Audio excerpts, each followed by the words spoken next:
siswa-siswi di SMK PGRI Sabung Nganjuk. Oh, ini juga melihat siswa-siswinya. Oh, banyak sekali yang melihat. Juga gandrung dengan suaramu, Nduk. Oh, iya ya Pak ya, semoga menjadi anak yang sukses, berbakti kepada kedua orang tua, semoga tercapai cita-citanya. Dan bisa membanggakan kedua orang tua. Amin, amin. Si penting kuwi menjadi generasi yang handal untuk kemajuan Republik Indonesia. Sip. Ini ya? Sudah? Sudah, silakan untuk berdiri untuk menghibur para pandemen budaya. Yap. Ya. Aduh. Ya. Arep nembang apa manut. Nah, ya. Arep nembang apa terserah karo nduk niket. Ya. Ayo.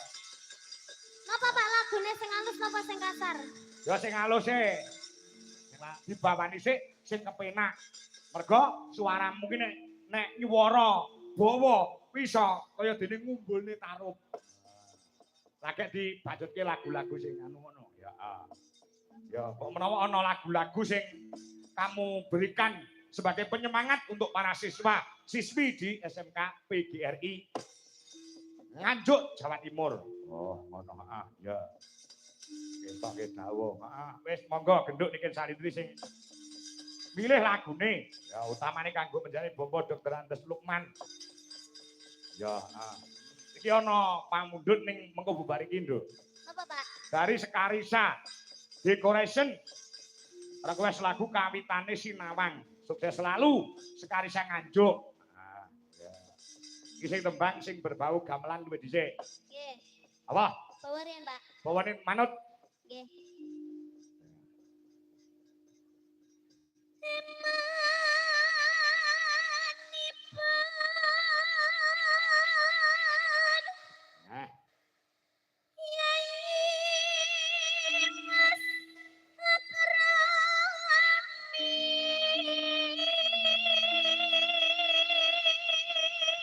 Nek ora kleru kuwi bawa sambung panci dalu ya ta? Yap.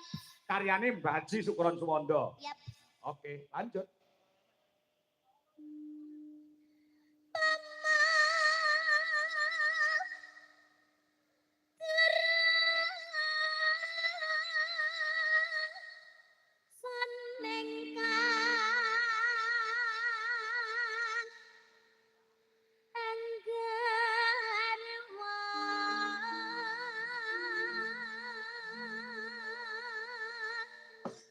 Penggemar Nganjuk wayangan bengi tumblek-blek ana kene nduk Ken.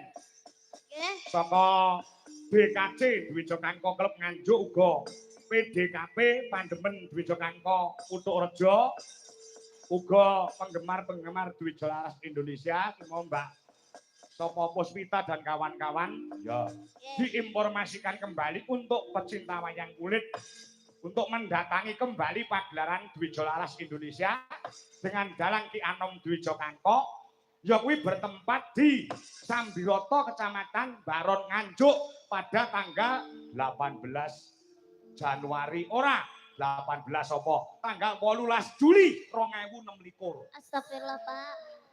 Cek suwe men. Cek lewati ulang tahun. Lah ya Pak. Ya.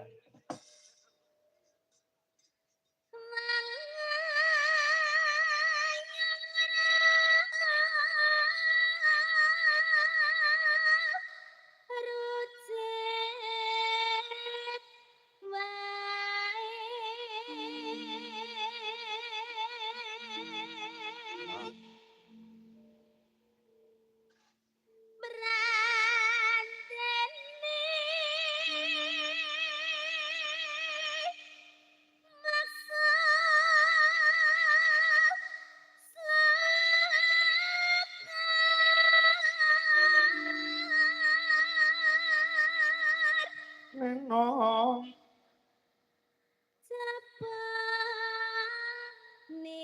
Masuka nanggepi